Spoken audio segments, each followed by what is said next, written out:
बिहार का एक ऐसा विद्यालय जहां पर जब आप आएंगे तो आपको लगेगा कि प्राइवेट विद्यालय से बेहतर सरकारी विद्यालय को बनाया जा सकता है। और हम अभी कदना में खड़े हैं। कदना का ये आदर्श मध्य विद्यालय है और विद्यालय के नाम के आगे अगर आदर्श लगा हुआ है तो आपको ये बिल्कुल समझ लेना चाहिए कि यहाँ पर कोई आदर्श काम होता होगा। विद्यालय के हम जब प्रांगण में घुसे तो घुसते ही लगा कि बड़ी हरियाली है।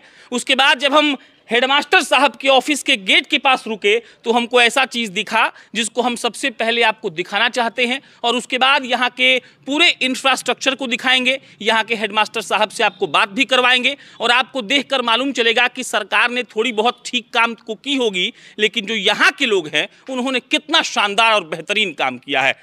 अब आ जाइए, हेडमास्टर साहब के ऑफिस के बाहर एक ऐसा चीज़ रखा हुआ था जिसको हमको देखकर लगा कि काश बिहार के हर सरकारी विद्यालय में ऐसा कुछ होना चाहिए था और काश ऐसा होता। अब आइए ये दिखाइए, ये सैनिटरी पैड बैंक है और यहाँ पर देखिए सैनिटरी पैड रखा हुआ है। बिहार के एक जिले सारण में कदना जगह पर अगर किसी विद्यालय में एक सैनिटरी पैड बैंक नाम का जगह है जहाँ पर खुले में सैनिटरी पैड रखा हुआ है तो हमसे ज़्यादा खुश कोई नहीं हो सकता है। जब भी हम बात करते हैं वुमेन एम्पावरमेंट की, हम बात करते हैं कि भाई साहब हमारा सोच कब इतना ऊपर जाएगा कि हम इन चीज़ों को खुल के बच्चों को समझा पाएंगे, तब हमको लगता है कि सरकारी विद्यालय का नाम लिया जाना चाहिए और ये बताया जाना चाहिए कि कैसे यहाँ के शिक्षक और कैसे यहाँ के लोगों ने मिलकर इस विद्यालय को आदर्श विद्यालय बनाया है। उसके बाद यहाँ एक रोकड़ बैंक है, नीचे दान पेटी लिखा है। रोकड़ बैंक में जो पैसा जाता है वो जाता है लोगों के द्वारा और उसी पैसे से इस विद्यालय का बहुत काम होता है। सरकार पैसा देती है, सरकार शिक्षकों को तनख्वाह देती है, वो सब अलग की बातें हैं, लेकिन लोग क्या देते हैं वो यहाँ आपको दिखेगा। उसके अलावा स्वच्छता बैंक है, उसमें हार्पिक रखा हुआ है, साबुन वगैरह है। उसके अलावा प्राथमिक उपचार बॉक्स है। कहा जाता है कि एकदम ये नेसेसरी है कि हर जगह फर्स्ट एड होना चाहिए, लेकिन हमने बहुत कम ही जगह ऐसा देखा है जहाँ पर फर्स्ट एड हो और यहाँ पे आपको फर्स्ट एड दिखेगा। उसके अलावा कोविड-19 किट बॉक्स है, इसके अलावा टूल बॉक्स है और ये चीज़ हमको देख कर लगा कि देखिए सरकारी विद्यालय कितना शानदार हो सकता है। इसके अलावा आइए, ये हेडमास्टर साहब का ऑफिस है, लाइट जला हुआ है, पंखा चल रहा है और आप देखकर एकदम ये जज नहीं कर पाएंगे कि ये विद्यालय कोई प्राइवेट विद्यालय है या सरकारी।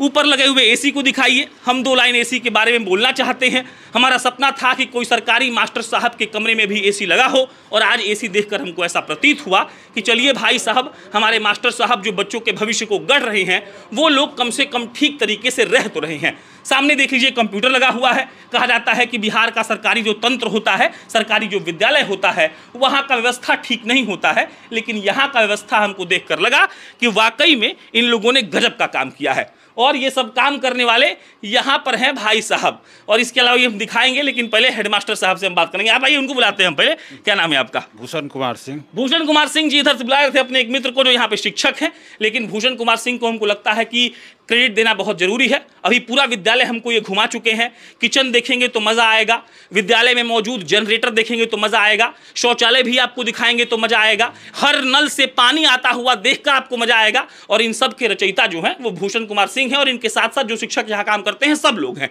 तो भूषण जी कब यहाँ आए थे और आदर्श कैसे लग गया नाम के आगे? हम तो यहाँ 2003 से आए हैं। हाँ। लेकिन हम लोग विद्यालय के प्रभार में नहीं थे। अच्छा। नियोजित हेडमास्टर साहब नहीं बने? हेडमास्टर साहब नहीं थे। हाँ। लेकिन 2016 में हेडमास्टर साहब बने। हाँ। तो उसके बाद में अपना हम लोग एक तय किए, सभी शिक्षक मिल के कि इस विद्यालय को आगे कैसे बढ़ाना है। कुछ न कुछ रोज लोग हम आगे सोचते हैं करने के लिए। और इसलिए ये सब हो गया जी। तो इतना आइडिया कैसे, मतलब एसी समझते हैं आप? प्राइवेट स्कूल में जाएंगे तो ऑफिसों में पूरा बिछाया हुआ रहता है, सब एसी लगता है। हम पहला एसी देखे हैं जो लगा हुआ है किसी सरकारी विद्यालय में। तो सरकारी विद्यालय में हम लोग एक एथी बनाए हैं। हाँ। जो डोनेट लोग करते हैं। हाँ, रोकड़ बैंक। हाँ, रोकड़ बैंक जो जन सहयोग से। हाँ। जो विद्यालय में हमारे घूमने आते हैं। हाँ। वो लोग कुछ दान देते हैं इस विद्यालय में। वो दान से हम लोग एसी भी लगाए हैं, बहुत काम किए हैं। जन प्रतिनिधि भी हमारा बहुत सहयोग किए हैं। हाँ। जैसे मान लीजिए किसी विद्यालय में बाउंड्री नहीं था तो वीरेंद्र नारायण यादव MLC जो हैं वो हमारे विद्यालय में बाउंड्री दिए। हाँ। इसके बाद में पूर्व मंत्री अभी जो हैं मुनेसर चौधरी, वो विद्यालय में हमारे एक स्टेज दिए। अच्छा, इसके बाद में अभी जो जाके आप लोग मांगते हैं कि वो अपने दे देते हैं? वो लोग कहना तो पड़ता है, जाके बताते हैं कि भाई साहब हमको जरूरत है, जरूरत है, तो देते हैं लोग। उसके बाद में अभी जो मंत्री हैं तत्काल, अभी जो सुरेंद्र राम जी, वो हमारे विद्यालय में बेंच दिए हैं बच्चों को बैठने के लिए। अच्छा, बहुत जो ग्रामीण है 2-4 को पंखा अपना से लगा देते हैं लोग, डोनेट करते हैं लोग। तो अच्छा, ये बताइए ये आइडिया कैसे आया कि लोग के सहयोग को हम लेते हैं और मस्त विद्यालय बना देते हैं? हम लोग बैठ कर निर्णय लिए कि विद्यालय में सरकारी योजना जो है वो बहुत सीमित है। अगर जन सहयोग से होगा तभी विकसित होगा, तो नहीं होगा। तो इसलिए इसमें जनप्रतिनिधि और विभाग को सबसे जरूरी है कि सहयोग किए हैं लोग, तब इतना आगे बढ़ा। अब आपके मित्र और शिक्षक, क्या नाम है सर आपका? मेरा नाम अनिल कुमार सिंह। अनिल कुमार सिंह जी, कब आए आप इस विद्यालय में? मैं 2007 से हूँ यहाँ पर। इसी विद्यालय में 7 से हैं? और 16 विद्यालय में तो हम बचपन में ही पढ़े हैं। अच्छा, एक मिनट, एक बात बताना, हम भूल गए, ये दोनों जन इसी विद्यालय से पढ़े हैं और इसी विद्यालय में हेडमास्टर बन के आए, ठीक बोले हम? तो आप इसमें पढ़े हैं? इसमें पढ़े हैं। आप टीचर बन के कब आए यहाँ पे? 2007 में। 7 में। और 16 में आपके गुरुजी आ गए, मतलब हम 16 में हेडमास्टर बने हैं। कौन? हम हेडमास्टर 2016 में बने हैं। शिक्षक तो आप 3 में बन गए। 3 में। आप इस विद्यालय में 2007 से। 2007 से आप हैं। फिर जब ये आए तो बदलाव हुआ, कैसे बदलाव हुआ? बदलाव हुआ कि इनकी जो सोच है ना, वो बहुत पॉजिटिव वे में जाता है हमेशा। किसी विद्यालय के प्रति एकदम समर्पित रहना इनके, हमको लगता है कि रग रग में बसा हुआ है। और यहाँ पर आप जो हरियाली देख रहे हैं ना, यहाँ के लोगों को कृत संकल्पित है कि हर पर्यावरण दिवस के दिन हर बच्चा या हर शिक्षक एक एक पेड़ जरूर लगाएगा। वह चाहे फलदार वृक्ष हो, छायादार वृक्ष हो, फूल हो, कुछ भी लगाना अनिवार्य है। तो इस तरह से करते करते इनके सोच और हम लोगों के सहयोग से आज इस स्वरूप में हमारे विद्यालय को देख रहे हैं। और कहीं ना कहीं इच्छा शक्ति है कि हम जहाँ पर पढ़े हैं आज उसी में हैं, तो हमसे जो बन पड़ता है हम मैक्सिमम अपना देते हैं यहाँ पर। बड़ा अच्छा लगता है जहाँ आप पढ़े वहाँ हेडमास्टर बन गए और उसको ऐसा कायाकल्प कर दिया। जी, बहुत अच्छा लगता है। चलिए, अब आते हैं, आपको हम शौचालय दिखाते हैं। एक ऐसा शौचालय जो आप कम से कम कल्पना नहीं कर सकते हैं और हम भी नहीं कर पाते हैं। एक सरकारी स्कूल के लिहाज से ये बेहद ही साफ है। के पाठक साहब को भी धन्यवाद देना चाहिए, लेकिन हमको लगता है कि के पाठक साहब यहाँ पे आकर दिन भर नहीं बैठते हैं, इसीलिए उनको धन्यवाद देने से ज़्यादा जरूरी है भूषण जी को और तमाम यहाँ के शिक्षकों को धन्यवाद देना। अब आइए, इसको सर ने बताया कि ये स्टाफ रूम है। आप समझिए इस बात को, हमको अपने बचपन का प्राइवेट विद्यालय याद आ गया, जहाँ हम लोग शिक्षक लोग पढ़ाने के बाद जब लीजर टाइम होता था तो कहीं पर आके बैठते थे। देखिए, सोफा लगा हुआ है, अच्छा सा बेंच लगा हुआ है, इस पर कुछ बिछाया हुआ है, बाकायदा इतना लंबा है कि यहाँ पर काम कर रहे सारे शिक्षक आकर काम कर सकते हैं। नीचे भाई साहब मैट बिछाया हुआ है। तो आप समझिए कि सरकारी विद्यालय को अगर कोई अच्छा से रखना चाहे तो रख सकता है। ये सब अलमारी दिखा दीजिए। ये इंफ्रास्ट्रक्चर का पार्ट इसलिए है, इसमें हो सकता है कुछ कागजात हो या कुछ मतलब कुछ भी रखा हुआ होगा स्कूल से संबंधित, लेकिन ऐसा होना यहाँ पे बहुत जरूरी है। ये क्या है सर? इसको बारे में हम बता रहे हैं। जैसे हमारे पास 1000 बच्चे हैं। 1000 बच्चे? 1000 बच्चे हैं। प्रतिदिन आते हैं। कोई बच्चा मान लीजिए कि खेलने के क्रम में कुछ टूट लिया, चाहे कट चोट लग गया, चोट लग गया, कट गया, चाहे चेतना सत्र में वो एकाएक गिर जाता है, तो उसको हमारा काम है कि पहले उस बच्चे उठा के इस पर लाते हैं, उसको तब फर्स्ट एड उसको हम देते हैं। मान लीजिए कि ORS की जरूरत है, जो भी होगा करते हैं। उसके बाद में अगर ज़्यादा सीरियस होता है तो उसको बाहर अस्पताल भेज देते हैं। ये भी बड़ी बात है सरकारी स्कूल के लिहाज से। अब बाहर आएंगे हम लोग और बाहर का एक क्लासरूम दिखाएंगे आपको, उसके बाद शौचालय एक और दिखाएंगे। ये अच्छी चीज़ देख लीजिए, यहाँ पर ये डस्टबिन रखा हुआ है। आप ये पूरा नीचे से एक बार गोल घुमा के दिखा दीजिए, आपको कहीं भी एक भी कचरा फैला हुआ नहीं दिखेगा। एक आध दो पत्ते हैं तो पत्ते रोके नहीं आ सकते हैं गिरने से, लेकिन कचरे के लिहाज से एकदम साफ है ये विद्यालय। ऐसा नहीं है कि हम यहाँ पर बता कर आए हैं या पहले से इनको जानकारी थी, थोड़ी देर पहले हम बताए कि हमारे हैं और ये इतना साफ है, इससे आप ये समझ सकते हैं कि वाकई में यहाँ का चाक चौबंद और यहाँ का व्यवस्था कितना शानदार है। अब इधर आइए, आपको हम दिखाते हैं जनरेटर जो प्राइवेट विद्यालय में होता है, लाइट कट जाएगा तो जनरेटर चलाया जाएगा, लेकिन बिहार के सरकारी विद्यालय में जनरेटर का होना अपने आप में गौरव का बात है मेरे हिसाब से। ये जनरेटर है और यहाँ पे सामान रखा हुआ है, बर्तन जिसमें बच्चे खाते हैं, साफ सुथरा करके बर्तन रख दिया गया है। आज शनिवार है इसीलिए 1 बजे छुट्टी हो गई थी और हम यहाँ पर 1 बजे के बाद आए हैं, इसीलिए बच्चों से नहीं मिल पाए।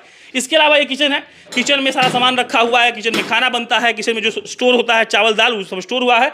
और ये सब देख लीजिए, ऐसा नहीं है कि बहुत बेतरतीब तरीके से रखा गया हो, अच्छे से रखा गया है, साफ सुथरा तरीके से रखा गया है।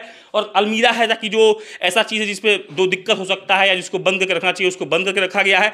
यहाँ पर देखिए चावल रखा हुआ है और ये तमाम चीज़ें इतने करीने से रखा गया है कि आप ये नहीं कह सकते हैं कि इसका ख्याल नहीं रखा गया है। इसके अलावा फायर एक्सटिंग्विशर भी रखा हुआ है, ये दिखाई यहाँ पर। हम लोग कहते हैं कि अग्निशमन यंत्र बेहद ज़रूरी है और नहीं होता है तो दिक्कत हो सकता है, और यहाँ पर फायर एक्सटिंग्विशर भी है। इसके अलावा ये तमाम जो पेड़ आप देख रहे हैं, देखते रहिएगा, ये सब गुरु जी लोग का देन है और गुरु जी लोगों ने सोचा है कि भाई साहब हम इसको इतना शानदार बना देंगे कि कोई इस पर सवाल नहीं उठा पाएगा। हम लोग बाहर निकल रहे हैं। इसका नाम वैसे तो है आदर्श, क्या आदर्श उच्च माध्यमिक हो गया ना अब तो, ये आदर्श मध्य विद्यालय सह उच्च माध्यमिक विद्यालय मीठेपुर का उच्च माध्यमिक विद्यालय का मान्यता मिल गया आपको। इसी साल से मिला ना? जी जी। कितने बच्चे हैं इस बार? इस साल 314 बच्चे हैं। अभी 314 बच्चों का नामांकन हुआ है इस बार। है पहले माध्यमिक था, अब उच्च माध्यमिक हो गया। पहले प्राइमरी था, पहले मिडिल स्कूल था, अब उच्च माध्यमिक। अच्छा, अब उच्च माध्यमिक। अभी थोड़ा यहाँ पे आ रही है, यहाँ पे दिखा देंगे। सर ने कहा कि भाई साहब जब लोग खाना वाना खा लेते हैं तो उसके बाद यहाँ हाथ धोने आते हैं। थोड़ा सा गंदा है, अभी लोग खा के गया है, लेकिन आपको ये नल का पानी दिखाना चाहते हैं कि नल से पानी आ रहा है। और हमको लगता है बिहार के सरकारी स्कूल के लिहाज से ये बड़ी बात। नल कब लगा था? आप ही लोग लगवाए हैं कि सरकार लगवाए है? 2016 में हम लगवाए हैं। 16 में आप ही लगवाए? जी जी जी। कंपोजिट के पैसा से? जी जी, सरकार के पैसा से? ये कंपोजिट ग्रांट के पैसा से समरसेबुल मोटर डाले हैं और नल लगाए हैं। कितना पैसा मिलता है हर साल? हर साल 75,000 रुपया मिलता है। हर स्कूल को इतना ही मिलता है? जी जी जी। तो हर स्कूल आपके जैसा भूषण जी अच्छा काहे नहीं होता है? हो रहा है। नहीं हंसिए मत, बताइए। हो रहा है। क्या है? सब लोग का अलग अलग सोच है। हाँ, आपका सोच क्या है? हमारा सोच था जो हम कर दिए हैं, कर रहे हैं। आइए अब एक क्लासरूम और दिखाए थे हम। क्लासरूम भी यहाँ का बहुत शानदार है वाकई में, और एक ऐसा क्लासरूम जहाँ पर आपको सारे पंखे चलते हुए मिलेंगे। एक ऐसा क्लासरूम जहाँ पे शिक्षक के लिए यहाँ पर देखिए कुर्सी है, बच्चों के बैठने के लिए बेंच है, और मास्टर साहब लोगों ने बताया है कि यहाँ पर सारा जो पंखा है वो चलता है, चल भी रहा था थोड़ी देर पहले, अभी लाइट कटा हुआ है, लेकिन जिस तरीके से इसको मेंटेन रखा गया है। ब्लैक बोर्ड देखिए, हम बहुत विद्यालय में गए हैं जहाँ का ब्लैक बोर्ड अंदर धंसा होता है, फटा होता है, लेकिन यहाँ का सब कुछ इतना शानदार तरीके से मैनेज किया गया है जिसके बारे में आप ये बस समझ सकते हैं कि इन लोगों ने कितना गजब का काम किया है। बाकी अब फिर से थोड़ा सा प्रिंसिपल साहब से बात कर लेंगे और फिर खत्म करेंगे। थोड़ा सा सीढ़ी का जगह बचा था। हाँ, थोड़ा सा सीढ़ी वाला रूम में जगह बचा था तो हम इसमें नल भी लगा दिए हैं कि बच्चों अपना यूज करेंगे। देखिए थोड़ा सा जगह बचा था, यहाँ नल लगा दिया और नल से पानी आ रहा है। बड़ी बात देखिए क्या है, नल से पानी का आना बिहार के किसी सरकारी विद्यालय में मेरे हिसाब से बहुत बड़ा बात है। हम बहुत अचंभित भी हैं इसीलिए क्योंकि हम अपने पूरे करियर में 1-2 विद्यालय ऐसे देखे होंगे और जिसमें से आज ये कदना का, क्या कदना जगह है जी, कदना का विद्यालय। बस यहीं खत्म कर देंगे, 1-2 और सवाल लेंगे आपसे हम। ये जो शिक्षक लोग होंगे आपके पास, कितने शिक्षक हैं पहले बताइए? 17 शिक्षक हैं। सारा 17 शिक्षक भूषण जी के दिमाग जैसा ही सोचते हैं? सब लोग मदद करते हैं, सब लोग अपना अपना सुझाव देते हैं कैसे तो हवाई चलता है कि शिक्षक लोग, पुरुष लोग पान खाता है, महिला स्वेटर बुनती है, पढ़ाई ये सब जमाना चला गया। ये सब जमाना बहुत पहले था। फॉर एग्जाम्पल मान लीजिए कि आप सबको बच्चों को बोलते हैं ड्रेस में आने के लिए, जैसा कि आप हमको फोटो दिखाए जहाँ पर लमसम 95% बच्चे यहाँ पे जो आते हैं वो ड्रेस में आते हैं। तो कोई होता हो ना कि कोई महटिया रहा होगा या कोई शिक्षक आपके बात को सीरियस नहीं ले, बच्चों को समझाए नहीं, तो वो 17 शिक्षक को एक साथ रख पाना कितना मुश्किल है। और क्या किया आपकी सब लोग आपका बात समझ रहे हैं और सुन रहे हैं? शिक्षक का सुझाव लेना सबसे जरूरी है। आप मीटिंग कीजिए, शिक्षक मीटिंग कीजिए, अभिभावक मीटिंग कीजिए, उसमें सब लोग का सहयोग रहता है। शिक्षक से सुझाव लीजिए, अभिभावक से सुझाव लीजिए, अभिभावक को प्रेरित कीजिए। ठीक है, शिक्षक तो हमारा कहेंगे बच्चे को, लेकिन अभिभावक को मीटिंग कीजिए, उसमें अभिभावक को प्रेरित कीजिए कि हाँ हमारा बच्चा, आपका बच्चा है, आपका बच्चा अपना बच्चा को ड्रेस में भेजिए, आई कार्ड पहना के भेजिए, बैग दीजिए, क्योंकि हम ही लोग बच्चों को पैसा दे रहे हैं, छात्रवृत्ति का पैसा दे रहे हैं, पोशाक का पैसा दे रहे हैं, हम ही को लोग सरकार को तो पैसा से खरीदना है। ऐसा नहीं है कि हाँ वो अपने घर से खरीद रहा है। तो मान लीजिए कि प्राइवेट में अब गार्जियन अपने से पैसा लगा रहे हैं और सरकारी विद्यालय में हम पैसा दे रहे हैं, तो हमारा बच्चा ड्रेस में नहीं आएगा, हमारा बच्चा बैग लेके नहीं आएगा, हमारा बच्चा आई कार्ड नहीं पहनेगा, हमारा बच्चा जूता नहीं पहनेगा, हमारा बच्चा बुक लेके नहीं आएगा। जब बुक भी हम लोग दे रहे हैं तो बच्चा सरकारी विद्यालय में काहे नहीं आएगा? आएगा, ड्रेस में आ रहा है, लेकिन हम लोग थोड़ा समय दिए हैं, 2-3 साल से मेहनत किए हैं। बहुत शानदार आई कार्ड सभी पहने। देखिए बिहार शिक्षा विभाग आदर्श मध्य विद्यालय, और ये देखिए आप भूषण कुमार सिंह हेडमास्टर लिखा हुआ है, डेट ऑफ बर्थ 1983, बुढ़ा गए अब तो ना। चलिए आप एक बार कैंपस और दिखा दीजिए, फिर समाप्त करते हैं। ऐसे तो विद्यालयों को आप देखकर कोस सकते हैं, सरकार को बोल सकते हैं, लेकिन जो काम इन लोगों ने किया है वहां पर दिखा दिया। नया शौचालय बन रहा है, सर ने कहा है कि जमीन का बचत हो, इसीलिए शौचालय के ऊपर शौचालय बना दिया गया है। बेहतर बात क्या है, वहां बालक शौचालय मतलब लड़कों का शौचालय अलग है और वहां पर बालिका शौचालय यानी कि लड़कियों का शौचालय बहुत अलग है। भूषण, हाँ क्या बोल रहे हैं? एसीए साहब के आदेश बन रहा है ना, आदेश से बन रहा है। जमीन बचाना था, जमीन बच गया कि एक ही के ऊपर दूसरा वाला क्या 2 शौचालय हो जाएगा? बढ़िया, 2 शौचालय हो जाएगा। के पाठक साहब जो कर रहे हैं वो ठीक ठाक है, बहुत अच्छा, बहुत अच्छा। कुछ शिक्षक लोग खिसियाया है कि ठीक नहीं कर, ऐसा कोई बात नहीं है, सब शिक्षक बहुत अच्छा है, सब समय से सब लोग काम कर रहे हैं, विद्यालय में आ रहे हैं, बच्चा की उपस्थिति बढ़ रहा है। अब एसीए साहब से एक ही निर्देश है कि मूलभूत सुविधा के और बढ़ाएं, और विद्यालय में रूम दे, और विद्यालय में बेंच दे, और विद्यालय में शिक्षक दे, और खूब अच्छा से हो जाएगा, सब अच्छा से हो जाएगा। अब मेरा आखिरी कमेंट, बिहार का अगर सारा विद्यालय ऐसा हो जाए तो वाकई में हम इस बात की परिकल्पना कर सकते हैं कि बिहार बदल जाएगा। जो इस बात को लेकर ऐसे सोचते हैं कि बिहार के सरकारी स्कूल में पढ़ाई नहीं होती है, बिहार के सरकारी स्कूल में पढ़ने वाला बच्चा ठीक ठाक तरीके से नहीं पढ़ सकता है, उनके लिए कम से कम उनके गाल पर यह तमाचा होगा कि बिहार का सब सरकारी विद्यालय बदल जाएगा। हालांकि ये बात आप भी जानते हैं और हम भी कि ऐसा विद्यालय हर विद्यालय नहीं है, लेकिन फिर भी यहाँ के शिक्षकों को और स्पेशली यहाँ के हेडमास्टर साहब को बहुत बधाई, के पाठक साहब को बहुत बधाई, और शिक्षा मंत्री साहब आप थोड़ा बहुत आगे घूमते रहिएगा, उल जुलूल बयान नहीं दीजिएगा तो ठीक रहेगा। आदाब।